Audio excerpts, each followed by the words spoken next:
और हमारे यहाँ किस तरह का सिस्टम रहा होगा। अभी तो आप पहले तो ये मानते थे, मेरे जैसे लोग जो आधुनिक शिक्षा में से पढ़कर निकले हैं, कि ये जो रामचरितमानस है या राम की कथा है ये सब कल्पना है।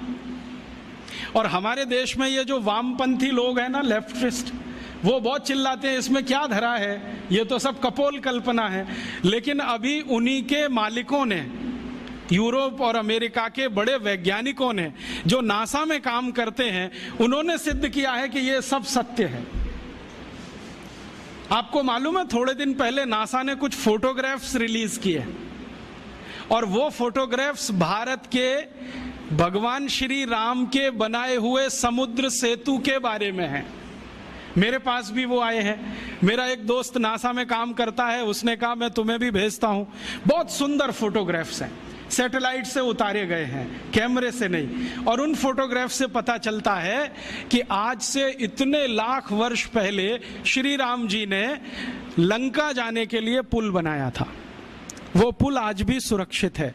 बस इतना ही अंतर है कि पहले वो समुद्र के ऊपर था, अब समुद्र में नीचे है। नीचे कैसे चला गया? हो सकता है पिछले कुछ लाख वर्षों में 2-4 हजार बार सुनामी आ गया हो, और सुनामी आता है तो मंजिलों मंजिलों बिल्डिंग डूब जाती हैं, तो ये पुल भी डूब गया हो।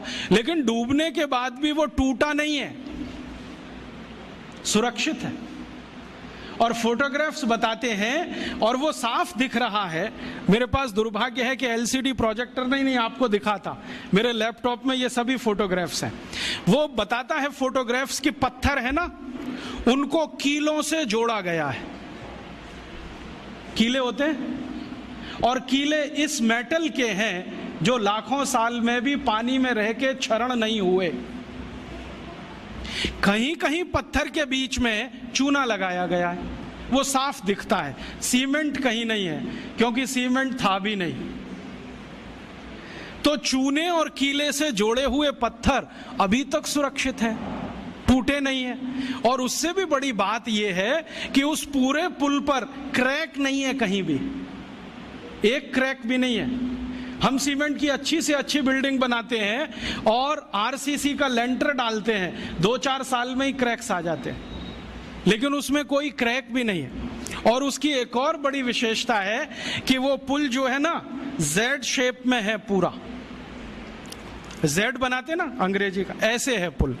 अभी जो पुल बनते हैं वो स्ट्रेट लाइन होती है, एक सीधी रेखा में दीवार खड़ी करते हैं तो डैम बन जाता है, वही पुल जैसा हो जाता है डैम की दीवार। वो जो है ना, ऐसे बनाया गया। क्यों? शायद इसलिए कि समुद्र के पानी का प्रेशर बहुत होता हो, तो उस प्रेशर को इक्वली डिस्ट्रीब्यूट करना हो, तो ये शेप सबसे अच्छा है। क्योंकि इसमें कई दीवार आ जाएंगी, हर दीवार पर प्रेशर डिस्ट्रीब्यूट हो जाएगा, तो उसकी लाइफ बढ़ जाएगी। इतनी अकल हिंदुस्तान के लोगों को आज से 8-8.5 लाख साल पहले थी। और जानते हैं इस पुल का डिजाइनर कौन? नल और नील, माने the great great construction engineer. Nal और नील दोनों ने बना दिया पुल। और अब नासा कहता है कि दुनिया को पुल बनाने की टेक्नोलॉजी शायद भारत से ही गई होगी, क्योंकि इसके पहले दुनिया में कोई पुल बना था, उसका कोई रिकॉर्ड नहीं मिलता।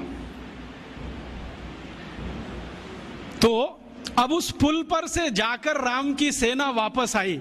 नल और नील और राम का एक संवाद है रघुवंशम में। नल नील कह रहे हैं कि हम पुल बना देंगे, आप परेशान मत होइए, पत्थर की मदद से बना देंगे। राम पूछ रहे हैं ये समुद्र के पानी में पत्थर तैरेंगे कैसे? उन्होंने कहा वो आपकी चिंता नहीं, हमारी है, क्योंकि हाइड्रोलिक्स हम समझते हैं, आप नहीं समझते। हाँ, वो ऐसे ही बोलते हैं। तो रघुवंशम में तो वो बराबर बात करते हैं। रामचरितमानस में तो सभी पात्र जो है ना, राम को भगवान मानते हैं, इसलिए बात ही नहीं करते। वाल्मीकि रामायण में, कंब रामायण में, रघुवंशम में सभी पात्र बराबर बात कर रहे हैं, क्योंकि वो सहयोगी है। तो वो राम को समझा रहे हैं कि इसकी चिंता आप मत करो, हम कर देंगे। राम पूछ रहे हैं तुम्हारे पास तकनीकी क्या है? तो उन्होंने कहा हम पहले नाव डुबोएंगे, पत्थर ले लेके नावों को डुबोएंगे, डूबते डूबते वो ऊपर तक आएगी, तब कंस्ट्रक्शन शुरू करेंगे। कितना दिन लगेगा? उन्होंने कहा जो लगे सो लगे, लेकिन पुल बना देंगे। तो राम जी पूछ रहे हैं कि ये पुल बनेगा तो जाएंगे तो सही, लौट के आएंगे कि नहीं? तो उन्होंने कहा आपको मैं एक गारंटी दे सकता हूं कि अपनी सेना जो जाएगी वो तो लौट के आएगी, जो रावण की सेना इस पुल पर आई तो ये डूब जाएगा। कैसे डूब जाएगा? तो वो कह रहे हैं कि हमने इसका जो हिसाब निकाला है ना पूरा, आपकी सेना में तो सब बानर हैं। हाँ, और बानर जब चलते हैं ना तो मिनिमम प्रेशर डालते हैं जमीन पर।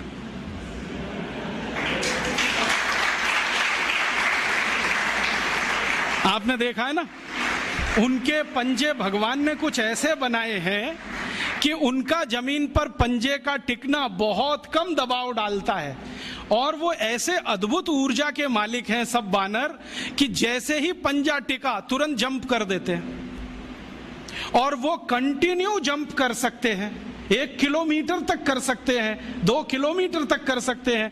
तो नल नील कह रहे हैं कि हमने पुल का डिजाइन ऐसा रखा है कि ये बानर जंप करके तो निकल जाएंगे सबके सब, जो रावण की सेना आई तो ये डूब जाएगा, क्योंकि रावण की सेना में सब राक्षस हैं, राक्षस शरीर में भारी हैं, भारी होने के साथ दबाव ज्यादा डालते हैं, तो ये पुल टूट जाएगा, वो मर जाएंगे। इसलिए युद्ध में हम विजयी होंगे, हारने का चांस नहीं है। इस क्वालिटी की चीजें हैं। अब ये क्वालिटी किसी देश में आई हो तो मैं मान सकता हूं कि उस पुल को बनाने का मटेरियल उस जमाने में रहा हो, और उस पुल को बनाने वाले जो लोग रहे, नल नील जैसे पता नहीं कितने, उनको और भी बहुत कुछ ज्ञान आता हो, क्योंकि पुल बनाने में जो उन्होंने चूना घिसा है उसमें कई तरह की जड़ी बूटियां भी मिलाई गई, उनको जड़ी बूटियों का भी ज्ञान हो। तो इससे यह सिद्ध होता है कि उस जमाने का कंस्ट्रक्शन इंजीनियर जड़ी बूटियों का भी ज्ञाता होता होगा, हो सकता है आयुर्वेद भी उसको आता होगा। और राम की सेना में तो वैद्य सुषेण तो मुख्य वैद्य हैं, लेकिन राम जी की सेना में तो थोड़ी बहुत वैद्य की सब कर लेते, सीता जी भी कर लेती, उनको भी जड़ी बूटियों का ज्ञान, लक्ष्मण भी कर लेते हैं, राम खुद सीख गए हैं बहुत कुछ।